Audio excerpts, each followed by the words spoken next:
kaimiņam būs rēķins jāmaksā. Pie klusa strautiņa reiz dzēra stirniņa, te tūliņ lācis klāt un sāk to pratināt.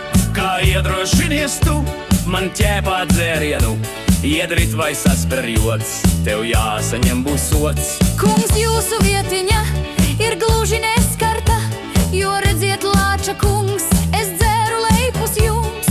Tas vienalga man zināms arī dzan, ko tu pirms gada ar pus par mani tēn ko jūs.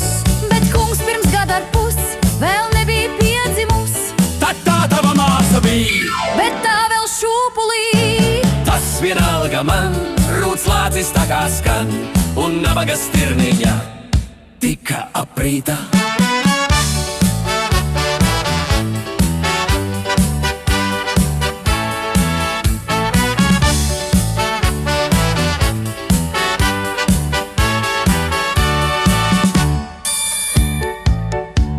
To noskatījās zēns, kāds ņipras briedu lēns, viņš apsolījās tad, to neaizmirs nekad.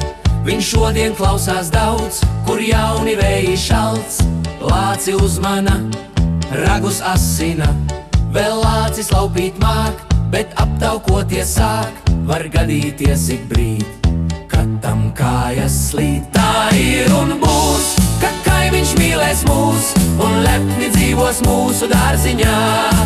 Bet pienāks laiks, kad uzkrājies būs tvaiks un kaimiņam būs rēķins jāmaksā.